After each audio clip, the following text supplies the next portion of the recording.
One of the most difficult dilemmas a Christian faces is what to do with his own sin, his weakness, his failure to live up to the ideals of the Christian life. When I fall, what do I do? In this video, we look at the Bible's answer to this question.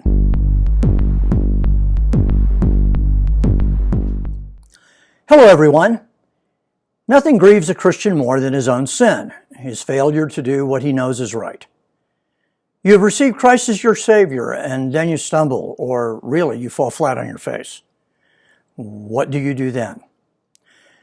Well, the Bible teaches that every Christian sins. In 1 John 1:8, the apostle says, "If we say we have no sin, we deceive ourselves, and the truth is not in us." If you think you are sinless, you are in denial about what you are really like. When I was a college student, a fellow student came up to me with some counsel. He said, "Phil, do you struggle with sin?" And I thought to myself, are you kidding? I struggle with sin constantly. Then he gave me what he thought was good news. He said that if I truly trusted Christ, Christ would then replace my will with his will, and my Christian life would become a bowl of Jell-O. It was a strange metaphor, seeing as I couldn't imagine what my life would be like if it was a bowl of Jell-O. But I kept his counsel in mind and went on with my life, but it got no better.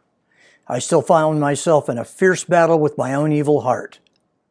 Then I read the Apostle Paul's words in Romans 7:18 and 19. And this is what he says. "For I know that in me, that is, in my old sinful nature, nothing good dwells. For to will is present with me, but how to perform what is good I do not find. For the good that I will to do, I do not do. But the evil I will not to do, that's what I do."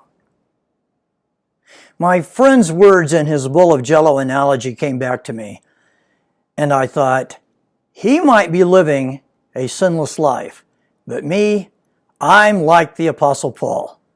The Apostle Paul and me are finding the Christian life a mighty hard struggle. If you are finding yourself struggling to live the Christian life, you are experiencing normality. You are like every Christian who has ever lived. A great saint from the Middle Ages decided to get away from civilization and move out into the desert to flee temptation. He said he went to sleep that night and dreamed of dancing girls. In 1 Corinthians 10:13, the Apostle Paul said, "Every temptation you experience is common to all Christians." And in the verse before that one, he says, "Let him who stands take heed lest he fall." Don't think you have escaped the temptations of this world and can now live a sinless life. King David is one of the great men of God in the Bible. He was called the friend of God. The New Testament says he served his generation by the will of God. He wrote half the Psalms, but he committed a terrible sin. He committed adultery with a man's wife and then had the man killed. So he was guilty not only of adultery, but also murder. In Psalm 51, he pleads for forgiveness and asks the Lord to restore him, to heal the bones which had been broken. In Psalm 103:10, he tells us that the Lord does not reward us according to our iniquities. So what does the Christian do when he sins? He asks forgiveness. 1 John 1:9 says, "If I confess my sin, he is faithful and just to forgive my sin and to cleanse me from all unrighteousness." In the original language, that word confess means to continually, routinely, habitually confess. You can be cleansed of all unrighteousness 100 times a day.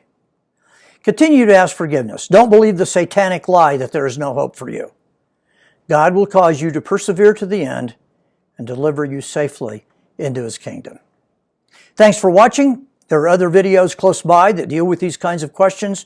Remember to hit subscribe, and may God bless you in a mighty way.